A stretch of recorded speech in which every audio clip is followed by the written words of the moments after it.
வக்பு வாரிய சட்ட திருத்த மசோதா மக்களவையில் இன்று தாக்கல் செய்யப்பட உள்ளது. நாடாளுமன்ற விவகாரத்துறை அமைச்சர் கிரண் ரிஜிஜு மசோதாவை தாக்கல் செய்ய உள்ளார். வாரிய நிர்வாக குழுவில் முஸ்லிம் அல்லாதவர்கள் நியமனம், பெண்களுக்கு பிரதிநிதித்துவம், வக்பு வாரியம் உரிமை கோரும் சொத்துக்களை ஆய்வு செய்ய நிர்வாக குழு உள்ளிட்டவை இந்த சட்ட திருத்த மசோதாவில் இடம்பெற்றுள்ளதாகவும் கூறப்படுகிறது.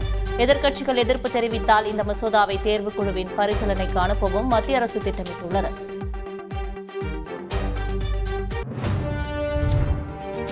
நிலச்சரிவு பாதிப்புகளை பார்வையிட பிரதமர் மோடி வரும் சனிக்கிழமை வயநாடு வருகிறார்.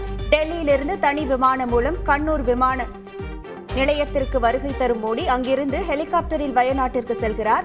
அங்கிருந்து பாதிக்கப்பட்ட பகுதிகளுக்கு செல்லும் பிரதமர் நடைபெற்று வரும் மீட்பு மற்றும் பாதிக்கப்பட்ட மக்களுக்கான நிவாரணப் பணிகளை ஆய்வு செய்வதுடன் பாதிக்கப்பட்ட மக்களை நேரில் சந்தித்து ஆறுதல் கூறவுள்ளார்.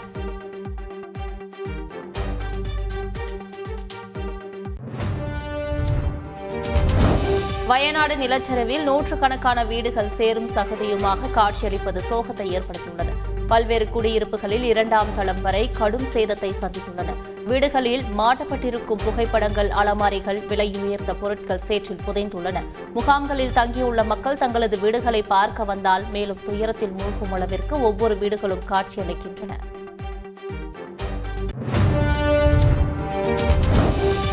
முதலமைச்சர் மு க ஸ்டாலின் வெளிநாடுகளுக்கு மேற்கொண்ட பயணங்கள் மூலம் ரூபாய் 10,881 கோடி முதலீடு பெறப்பட்டுள்ளதாக தொழில்துறை அமைச்சர் TRB ராஜா தெரிவித்துள்ளார்.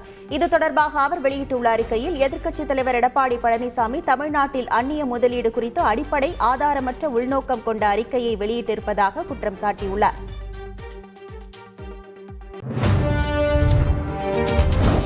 தமிழ்நாட்டில் கடவுள் மறுப்பு கொள்கை என்பது வேலைக்கு ஆகாது என்பது திமுகவிற்கு தெரிந்துவிட்டதாக பாஜக மாநில தலைவர் அண்ணாமலை விமர்சித்துள்ளார். சென்னையில் செய்தியாளர்களிடம் பேசிய அவர், எதை சொல்லி ஆட்சிக்கு வந்தார்களோ அதை மாற்ற வேண்டிய சூழலில் திமுக உள்ளதாக கூறினார். விரைவில் முதலமைச்சர் கூட ஜெய் ஸ்ரீராம் சொல்லலாம் என தெரிவித்துள்ளார்.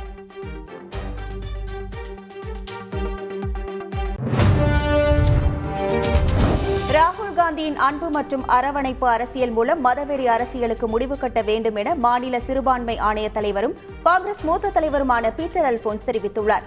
சென்னை எழும்பூரில் நடந்த காங்கிரஸ் செயல் வீரர்கள் கூட்டத்தில் பேசிய அவர், தேர்தல் வெற்றி மட்டுமே ஒரு இயக்கத்தின் நோக்கம் அல்ல, காங்கிரஸ் கட்சி இழந்துவிட்ட கருத்தியலை திரும்பப் பெற வேண்டும் என கேட்டுக் கொண்டார்.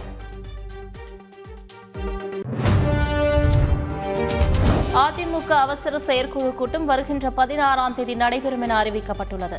அக்கட்சியின் அவைத் தலைவர் தமிழ்மகன் உசேன் தலைமையில் நடைபெறும் என எடப்பாடி பழனிசாமி அறிவித்துள்ளார். செயற்குழு கூட்டத்தில் கட்சியை வலுப்படுத்தும் வகையில் பல்வேறு முக்கிய முடிவுகள் எடுக்கப்பட உள்ளதாக தகவல்கள் வெளியாகியுள்ளன.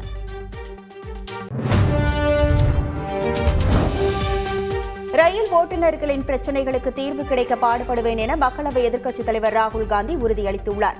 ரயில்களை இயக்க லோகோ பைலட்டுகளுக்கு நாடாளுமன்ற வளாகத்தில் ஆலோசனை நடத்திய பிறகு எக்ஸ் சமூக வலைதள பக்கத்தில் கருத்து பதிவிட்டுள்ள அவர், லட்சக்கணக்கான பயணிகளின் பாதுகாப்பை உறுதி செய்யும் லோகோ பைலட்டுகளுக்கு ரயில் போதுமான வசதி இல்லை என குற்றம் சாட்டினார். அரவிந்த் கெஜ்ரிவாலுக்கு ஜாமீன் வழங்கியதை எதிர்த்து அமலாக்கத்துறையின் மனு மீதான விசாரணையை செப்டம்பர் 5ஆம் தேதிக்கு டெல்லி உயர்நீதிமன்றம் தள்ளி வைத்துள்ளது. அமலாக்கத்துறை மனுவை விசாரித்த நீதிபதி, ஜாமீனை ரத்து செய்தால் மீண்டும் கெஜ்ரிவாலை கைது செய்ய திட்டம் உள்ளதா என கேள்வி எழுப்பினார். தொடர்ந்து அமலாக்கத்துறை தரப்பில் வழக்கை ஒத்திவைக்க கோரிக்கை விடுக்கப்பட்டதை ஏற்று செப்டம்பர் 5ஆம் தேதிக்கு விசாரணையை நீதிபதி ஒத்திவைத்தார்.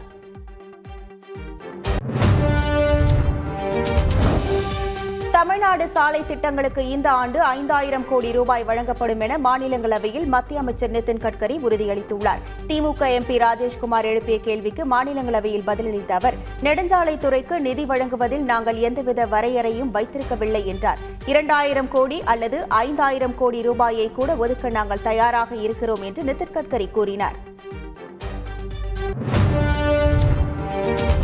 சாதிவாரி கணக்கெடுப்பு விவகாரத்தில் மத்திய அரசை திமுக MP வில்சன் கடுமையாக விமர்சித்தார்.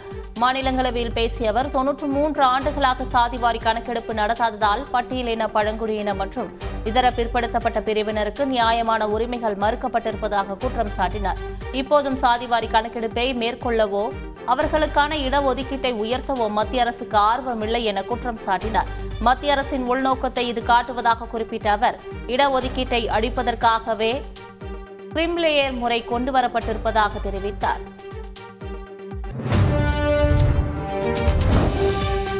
மருத்துவ மற்றும் ஆயுள் காப்பீட்டு பிரீமியங்களுக்கு 18% ஜிஎஸ்டி வரியை திரும்பப் பெற வேண்டும் என்ற எதிர்க்கட்சிகள் வலியுறுத்தலுக்கு நாடாளுமன்றத்தில் நிதியமைச்சர் நிர்மலா சீதாராமன் ஆவேசமாக பதிலளித்தார். மருத்துவ ஆயுள் காப்பீட்டு பிரீமியங்களுக்கான 18% ஜிஎஸ்டி வரியில் 9% மாநிலங்களுக்கு செல்வதாக கூறினார். எதிர்க்கட்சிகள் தாங்கள் ஆளும் மாநில அமைச்சர்களுக்கு எதிராகத்தான் போராட வேண்டும் என நிதியமைச்சர் நிர்மலா சீதாராமன் கூறினார்.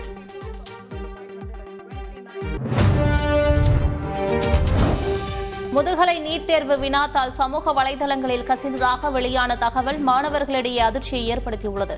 தேர்வு நடைபெற இன்னும் 3 நாட்களே உள்ள நிலையில் சமூக வலைதளங்களில் முதுகலை நீட் தேர்வு கேள்வித்தாள் தயாராக உள்ளதாகவும் பணம் செலுத்தி பெறலாம் என்றும் தொலைபேசி எண்களுடன் வெளியான தகவல்களால் மருத்துவர்கள் குழப்பமடைந்துள்ளனர்.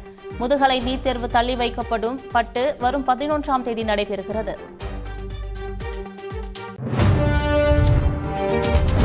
சமூக வலைதளங்களில் வெளியான கேள்வித்தாள்கள் உண்மை அல்ல என்றும் அவை போலியானவை எனவும் தேசிய மருத்துவ அறிவியல் தேர்வு வாரியம் தெரிவித்துள்ளது. முதுகலை மருத்துவ படிப்பிற்கான நீட் நுழைவுத் தேர்வு வினாத்தாள் வெளியாகவில்லை என்றும் தேர்வர்கள் யாரும் சமூக வலைதளத்தில் கூறியவற்றை நம்ப வேண்டாம் என்றும் கேட்டுக் கொண்டுள்ளது. டெலிகிராம் பக்கத்தில் வெளியிடப்பட்டுள்ள தகவல் குறித்து உரிய விசாரணை நடத்தப்படும் என்றும் கூறியுள்ளது.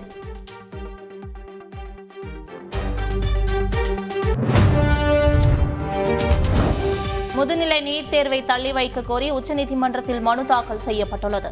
முதுநிலை நீட் தேர்வை எழுதவுள்ள விஷால் சோரேன் என்பவர் தாக்கல் செய்த ரிட் மனுவில் நீட் தேர்வுக்கான குறிப்பிட்ட மையங்கள் ஆகஸ்ட் 8ஆம் தேதி அறிவிக்கப்படும் என அறிவிக்கப்பட்டுள்ளதாகவும் இதனால் தேர்வர்கள் ஒதுக்கப்பட்டுள்ள மையங்களுக்கு விரைவில் செல்ல முடியாத நிலை உள்ளதாகவும் கூறப்பட்டுள்ளது.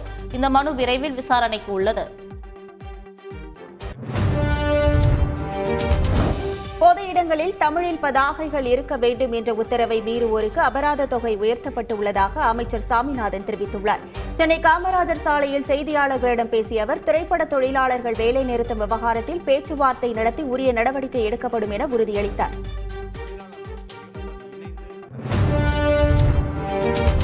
சட்டவிரோத பணப்பரிமாற்ற தடை சட்ட வழக்கில் முன்னாள் அமைச்சர் செந்தில் பாலாஜியின் நீதிமன்ற காவல் 53வது முறையாக நீட்டிக்கப்பட்டுள்ளது. செந்தில் பாலாஜி மற்றும் அமலாக்கத்துறை ஆகிய இருதரப்பு வாதங்களையும் கேட்ட நீதிபதி குற்றச்சாட்டு பதிவுக்காக செந்தில் பாலாஜியை இன்று ஆஜர்படுத்த உத்தரவிட்டார். அவ்வாறு நேரில் ஆஜர்படுத்த முடியாவிட்டால் காணொலி காட்சி மூலம் குற்றச்சாட்டு பதிவு செய்யப்படும் எனவும் நீதிபதி உத்தரவிட்டார்.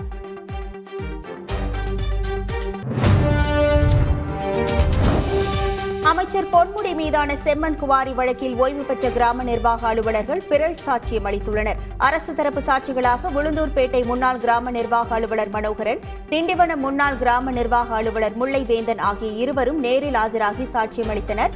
அப்போது குற்றம் சாட்டப்பட்டவர்களின் வீடுகளில் சோதனை நடந்த தாங்கள் செல்லவில்லை என்றும் அரசு உயர் அதிகாரிகளின் வற்புறுத்தலின் பேரில் ஆவணங்களில் கையெழுத்திட்டதாகவும் அரசு தரப்புக்கு பாதகமாக பிறல் சாட்சியம் அளித்தனர். இதனையடுத்து இந்த வழக்கின் விசாரணையை ஆகஸ்ட் 12ஆம் தேதிக்கு நீதிமன்றம் ஒத்திவைத்தது.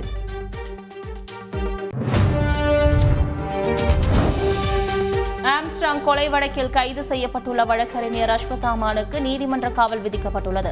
ஆகஸ்ட் 21ஆம் தேதி வரை நீதிமன்ற காவலில் வைக்க எழும்பூர் நீதிமன்றம் உத்தரவிட்டுள்ளது. ஆம்ஸ்ட்ராங் கொலை வழக்கில் ரவுடி நாகேந்திரனின் மகன் அஸ்வத்தாமன் தனிப்படை போலீசாரால் கைது செய்யப்பட்டார். போலீஸ் காவலில் உள்ள அருள் கொடுத்த தகவலின் பேரில் அஸ்வத்தாமன் கைது செய்யப்பட்டது குறிப்பிடத்தக்கது.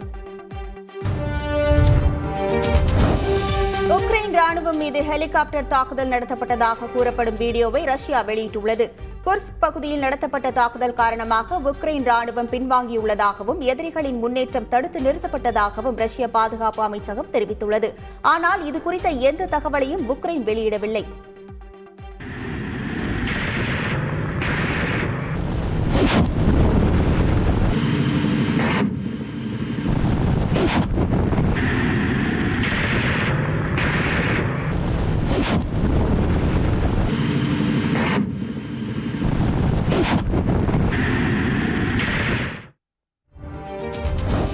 பிரேசிலில் உள்ள அமேசான் காடுகளில் பரவி வரும் காட்டுத்தீயை கட்டுப்படுத்த தீயணைப்பு வீரர்கள் கடுமையாக போராடி வருகின்றனர். 4000க்கும் மேற்பட்ட இடங்களில் மரங்கள் தீப்பிடித்து எரிந்து வரும் நிலையில் இது கடந்த ஆண்டை விட 112% அதிகம் என்று கூறப்படுகிறது.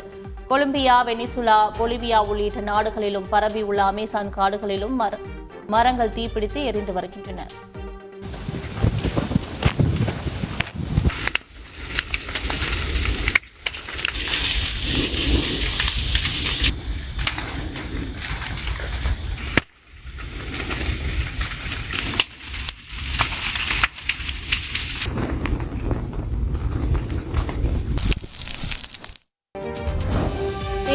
இந்தியாவுக்கு எதிரான இருதரப்பு ஒருநாள் கிரிக்கெட் தொடரை 27 ஆண்டுகளுக்கு பின் இலங்கை கைப்பற்றியுள்ளது.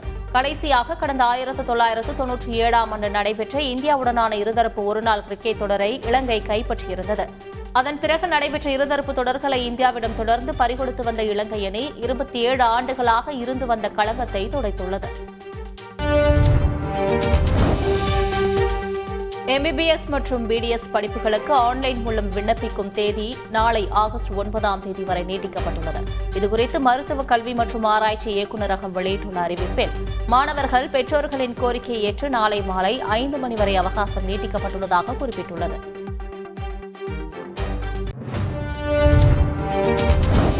அதிமுக பொதுச் செயலாளராக எடப்பாடி பழனிசாமி அறிவிக்கப்பட்டதை எதிர்த்தும் பொதுக்குழு தீர்மானங்களை எதிர்த்தும் ஓ பன்னீர்செல்வம் சென்னை உயர்நீதிமன்றத்தில் மனு தாக்கல் செய்திருந்தார். இந்த மனு மீதான விசாரணையில் எடப்பாடி பழனிசாமி தன்னை அதிமுக பொதுச் செயலாளர் என்று குறிப்பிட்டு பதில் மனு தாக்கல் செய்திருந்தார். இதற்கு நீதிமன்றம் கண்டனம் தெரிவித்திருந்த நிலையில் தற்போது திருத்திய பதில் மனு தாக்கல் செய்யப்பட்டிருக்கிறது. முன்னாள் முதல்வர் கருணாநிதி குறித்து அவதூறாக பேசியதாக நாம் தமிழர் கட்சி தலைமை ஒருங்கிணைப்பாளர் சீமான் மீது தமிழக காங்கிரஸ் கட்சி நிர்வாகி கனகராஜ் புகார் அளித்துள்ளார். சென்னை வள்ளுவர் கோட்டத்தில் நடந்த ஆர்ப்பாட்டத்தில் கருணாநிதி குறித்து அவதூறாக பேசியதாகவும் IAS, IPS அதிகாரிகள் மீது அபாண்டமான குற்றச்சாட்டு முன்வைத்ததாகவும் DGP அலுவலகத்தில் புகார் அளிக்கப்பட்டுள்ளது. இலங்கை ரோந்து கப்பல் மோதி உயிரிழந்த ராமேஸ்வரம் மீனவர் ராமச்சந்திரன் குடும்பத்திற்கு மாவட்ட ஆட்சியர் சிம்ரன்ஜீத் கலோன் சிங் 10 லட்சம் ரூபாய்க்கான காசோலையை வழங்கினார். இதனைத் தொடர்ந்து காலவரையற்ற வேலை நிறுத்தத்தில் ஈடுபட்டு வந்த ராமேஸ்வரம் மீனவர்கள் தங்களது வேலை நிறுத்தத்தை வாபஸ் பெற்று கடலுக்கு செல்ல திட்டமிட்டுள்ளனர்.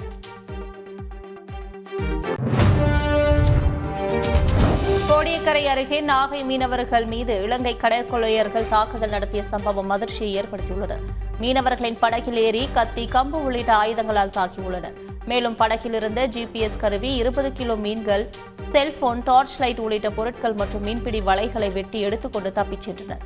இந்த சம்பவம் குறித்து வேதாரண்யம் கடலோர காவல் குழும போலீசார் விசாரணை நடத்தி வருகின்றனர்.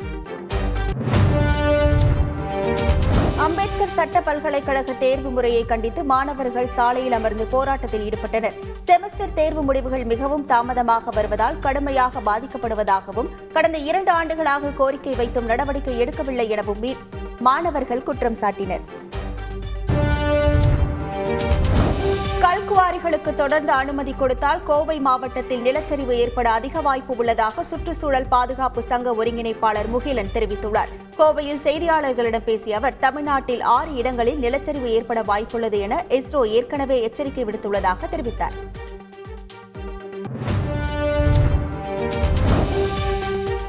நிலச்சரிவின் பாதிக்கப்பட்ட ஆதரவற்ற நிலையில் விடப்பட்ட மாடுகளை தன்னார்வலர்கள் பராமரித்து வருகின்றனர். வளர்ப்பு விலங்குகளை கவனிப்பதற்கு என தனியாக ஒரு குழு நிலச்சரிவு ஏற்பட்ட பகுதியில் சுற்றி வருகின்றனர். மாடுகளுக்கு உணவு வைப்பது மற்றும் கன்றுக்குட்டிகள் பால் அருந்துவதற்கு பசுமாட்டை கவனிப்பது போன்ற பணிகளில் அவர்கள் ஈடுபட்டு வருகின்றனர்.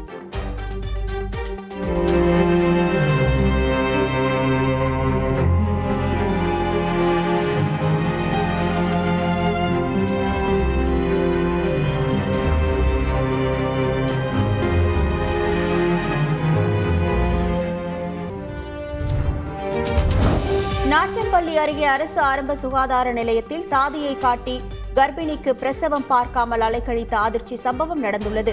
வெள்ளக்கல் நத்தம் அரசு ஆரம்ப சுகாதார நிலையத்துக்கு நந்தினி என்ற பெண் பிரசவத்துக்கு வந்தபோது அவரது சாதியை காரணம் காட்டி பணியில் இருந்த செவிலியர்கள் பிரசவம் பார்க்க மறுத்ததாக கூறப்படுகிறது.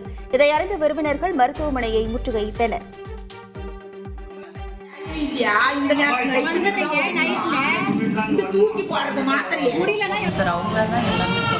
சிஸ்டர் தான் போயிட்டு இப்போ ரெஃபர் பண்ணணும் அப்படின்னு நான் எதுவுமே பேசலைங்க சார்.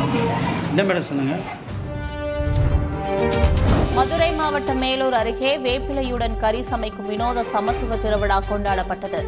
சுந்தரராஜபுரம் 5 மொழி சுவாமி கோவில் ஆடி திருவிழாவில் ஆயிரக்கணக்கான ஆடு கோடிகள் பலியிடப்பட்டன.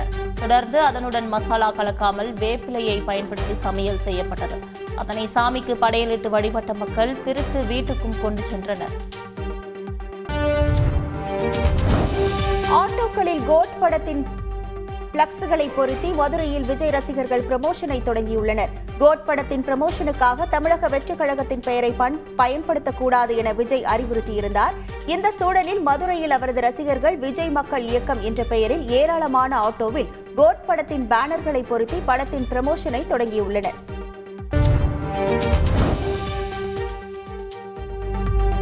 வார இறுதி நாட்களை முன்னிட்டு தமிழக போக்குவரத்து கழகம் சார்பில் சிறப்பு பேருந்துகள் இயக்கப்படும் என அறிவிக்கப்பட்டுள்ளது. இதன்படி கிளாம்பாக்கத்திலிருந்து திருச்சி, மதுரை, திருநெல்வேலி உள்ளிட்ட பகுதிகளுக்கு நாளைய தினம் 275 பேருந்துகளும், சனிக்கிழமை 315 பேருந்துகளும் இயக்க திட்டமிடப்பட்டுள்ளது. அதேபோன்று சென்னை கோயம்பேட்டிலிருந்து திருவண்ணாமலை, நாகை, வேளாங்கண்ணி, ஓசூர், பெங்களூரு ஆகிய இடங்களுக்கு வெள்ளிக்கிழமை 55 பேருந்துகளும், சனிக்கிழமை 55 பேருந்துகளும் இயக்கப்பட உள்ளது. சென்னை பல்லாவரம் அருகே அரசு பேருந்தை தாறுமாறாக இயக்கப்பட்டதை தட்டி கேட்ட பயணிகள் ஓட்டுநர் நடத்துனருடன் வாக்குவாதத்தில் ஈடுபட்டனர். இதனால் கோபமடைந்த ஓட்டுநர் பேருந்தை பல்லாவரத்தில் நிறுத்திவிட்டு இதற்கு மேல் வாகனம் செல்லாது, நீங்கள் இறங்கி செல்லுங்கள் என கூறியுள்ளார்.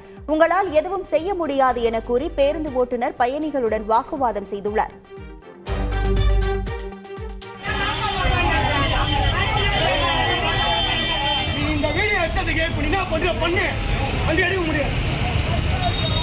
முன்னாடி போற பைக் ஏற்றி இறங்க முடியுமா? நடந்து போற ஆளுங்க ஏற்றி இறங்க முடியுமா?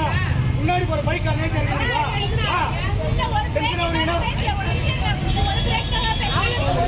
வேலையை விட்டு வேலை எல்லாம் 1000 வேலை.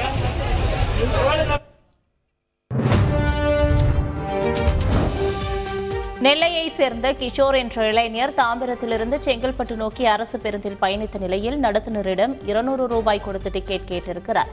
200 ரூபாய்க்கு சில்லறை இல்லாததால் நடத்துனர் டிக்கெட் கொடுக்க மறுத்ததில் இருவருக்கும் இடையே வாக்குவாதம் ஏற்பட்டு தகராறு ஆகியிருக்கிறது. இந்த வீடியோ வெளியாகியுள்ளது.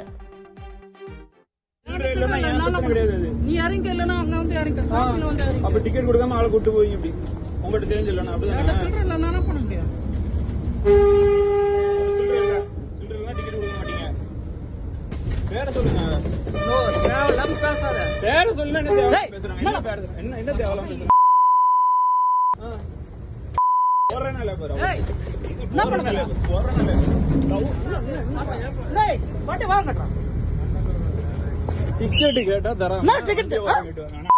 டிக்கெட் கொடுங்க. வண்டி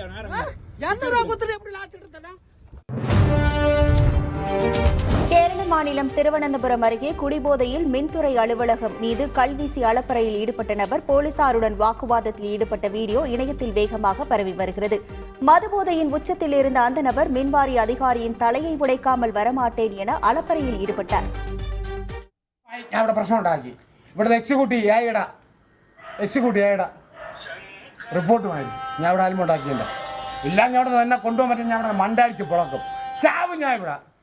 എക്സിക്യൂട്ടീവ് ഇവിടെ നൈറ്റ് എക്സിക്യൂട്ടീവ് ഇല്ലേ? അവ കൊണ്ട് കേസ് എടുത്താൽ മതിയാ? ചോദിക്കാൻ നിന്നെ കണ്ടാ ചെയ്തത്. ഇവിടെ എക്സിക്യൂട്ടീവ് ആയാലും പറ, ഞാൻ ഇവിടെ ഒന്നും പറയൂല. നൈറ്റ് എക്സിക്യൂട്ടീവ് ഇവിടെ എവിടെ? എന്റെ പിള്ള കറണ്ട് 4 ദിവസം വരെ കൊണ്ടുപോയിട്ട് ഞാൻ കയ്യിൽ പൈസ ഇല്ലാത്ത. ஈரோடு மாவட்டம் மாந்தியூர் சந்தைக்கு கயிறு வாங்க வந்த மதுப்பிரியர்கள் 2 பேர் சேரும் சகதியுமான பாதையில் உற்சாகமாக பாடல் பாடிக்கொண்டே சென்ற காட்சிகள் சமூக வலைதளங்களில் வைரலாகி வருகிறது.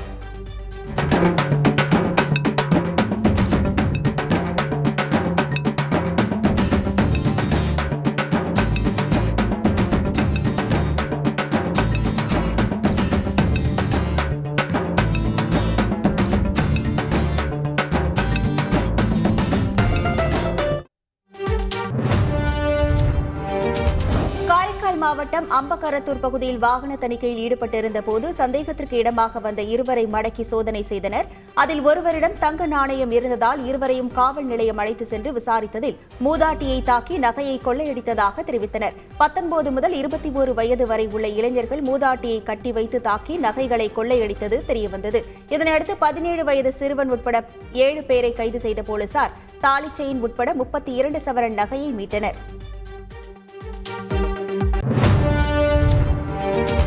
கிருஷ்ணகிரி மாவட்டம் புளியண்டப்பட்டி கிராமத்தில் புதிய கழிவுநீர் கால்வாய் அமைக்கும் பணிகள் மேற்கொள்ளப்படுகிறது.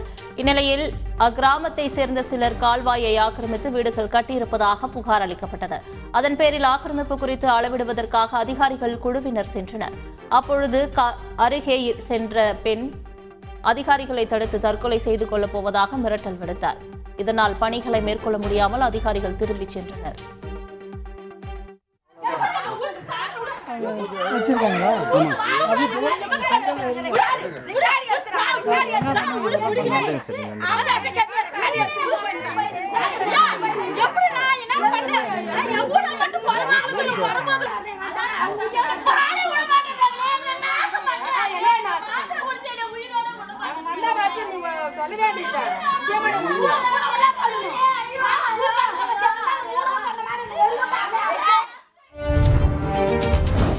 ஆகஸ்ட் 16ஆம் தேதி முதல் புதிய படங்கள் தொடங்கினால் தமிழ் திரைப்பட தயாரிப்பாளர் சங்கத்தை கலந்து ஆலோசிக்க வேண்டும் என அறிவுறுத்தப்பட்டுள்ளது.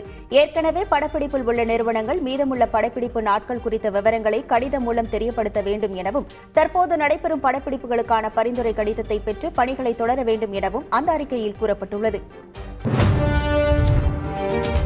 கேரளாவில் சாலையோரத்தில் பிறந்தநாள் கொண்டாடிய பிரபல ரவுடி சரண் சந்திரன் உட்பட 26 பேர் மீது வழக்கு பதிவு செய்யப்பட்டுள்ளது. தன் மீதான வழக்குகளை குறிக்கும் வகையில் கேக் மீது காப்பா என எழுதப்பட்டிருந்தது. இந்த காட்சிகள் வைரலானதை தொடர்ந்து ரவுடி சரண் சந்திரன் உட்பட 26 இளைஞர்கள் மீது போலீசார் வழக்கு பதிவு செய்து அவர்களை தேடி வருகின்றனர். நெசவாளர்களுக்கு அண்ணா கலைஞரை விட முதல்வர் அதிகமாக பாடுபட்டு வருவதாக கைத்தறித்துறை அமைச்சர் ஆர் காந்தி தெரிவித்துள்ளார். 10வது தேசிய கைத்தறி நாள் விழாவில் கலந்து கொண்டு பேசிய அவர், அண்ணா கலைஞரை மிஞ்சும் வகையில் முதல்வர் நெசவாளர்களுக்காக தினசரி கூலியை உயர்த்தி வழங்கி வழிவகை செய்ததாகவும், எல்லோருக்குமான முதலமைச்சராக அவர் திகழ்ந்து வருவதாகவும் தெரிவித்தார். செங்கல்பட்டு மாவட்டம் திருப்போரூர் சுற்றுவட்டார பகுதிகளில் பலத்த மழை பெய்தது. குறிப்பாக நாவலூர், மாம்பாக்கம், கோவளம், முட்டுக்காடு, கேளம்பாக்கம் உள்ளிட்ட பல்வேறு இடங்களில் 1 மணி நேரத்திற்கும் மேலாக கனமழை பெய்தது. அரியலூர் மாவட்டத்தில் ஜெயங்கொண்டம், அரியலூர், ஆண்டிமடம் உள்ளிட்ட பகுதிகளில் கனமழை பெய்தது. மழையின் காரணமாக சாலைகளில் வெள்ள நீர் பெருக்கெடுத்து ஓடியதால் போக்குவரத்து பாதிப்பு ஏற்பட்டது.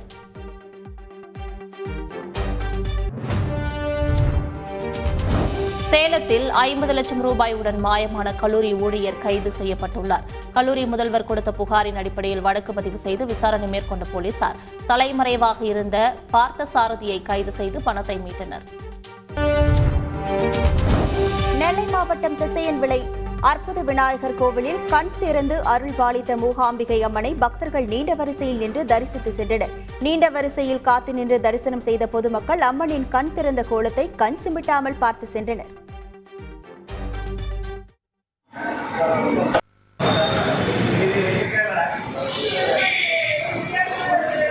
நட்சத்திரத்திலே என்ன காட்சி? ஆமாம், கரெக்டாக அண்ணா திருவடி முத்தண்ணா இருக்கா இல்லையா?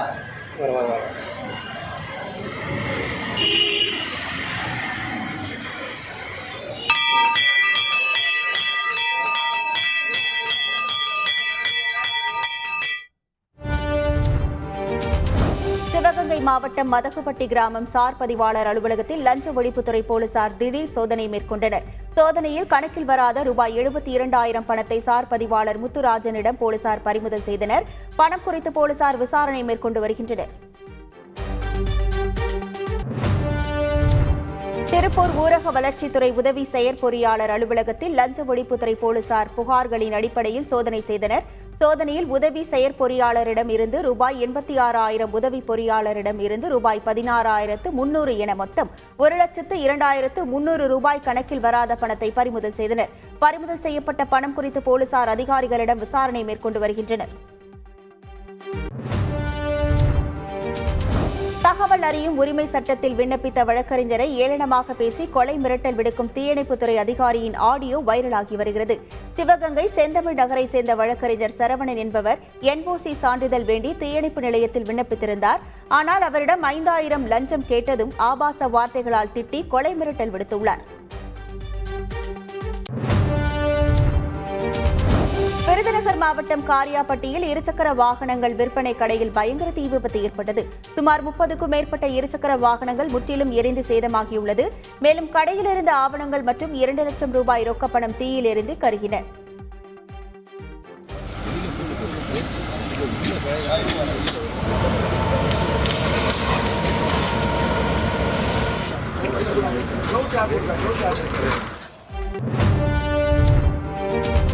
சென்னையில் உள்ள கடலோர காவல்படையின் கடல்சார் மீட்பு ஒருங்கிணைப்பு மையத்திற்கு ஆகஸ்ட் 6ஆம் தேதி மீனவர் காயமுற்ற செய்தி கிடைத்தது. செய்தியின் அடிப்படையில் மீனவர் இருக்கும் இடம் அறிந்து சமுத்திர பக்ரிதார் கப்பல் மூலம் கடுமையான தீக்காயங்களுடன் இருந்த சென்னை மீனவர் மற்றும் பணியாளர்களை மருத்துவ உதவி அளித்து மீட்டனர். திருச்சி மாவட்டம் துறையூர் அருகே ரேஷன் கடையில் பாமாயில் கேட்டு பெண் விற்பனையாளரை தாக்கிய நபரை போலீசார் தேடி வருகின்றனர். இந்த மாதத்துக்கு உரிய பாமாயிலை கேட்டு தகராறு செய்ததோடு கடையையும் சூறையாடிவிட்டு தப்பி ஓடிவிட்டார். இதுகுறித்த புகாரின் பேரில் போலீசார் வழக்கு பதிவு செய்து செந்திலை வலைவீசி தேடி வருகின்றனர். இலங்கை கல்பெட்டி கடலில் வீசி எறியப்பட்ட 4 கிலோ 740 கிராம் தங்கம் கட்டிகள் அடங்கிய பை ஒன்று மீட்கப்பட்டதுடன் ஃபைபர் படகு ஒன்றும் கைப்பற்றப்பட்டது. மேலும் இந்த தங்க கட்டிகள் இலங்கையிலிருந்து இந்தியாவிற்கு கடத்த பதுக்கி வைக்கப்பட்டதாக கூறப்படுகிறது. இது தொடர்பாக கடற்படை அதிகாரிகள் விசாரணை மேற்கொண்டு வருகின்றனர். ஆடிப்பூரத்தை முன்னிட்டு திருச்செந்தூரில் ஸ்ரீ துர்கை பரமேஸ்வரி அம்பாள் கோவில் உட்பட பல்வேறு அம்மன் கோவில்களில் எண்ணிலடங்காத வளையல்களால் அலங்கரிக்கப்பட்டு வளைகாப்பு வைபவம் நடைபெற்றது. அம்பாளுக்கு சாத்தப்பட்ட வளையல்களை பக்தர்களுக்கு வழங்கப்பட்டது. இதனைத் தொடர்ந்து மேலதாளம் முழங்க ஊர்வலமாக எடுத்து வரப்பட்ட முளைப்பாரிகள் திருச்செந்தூர் கடலில் கரைக்கப்பட்டன.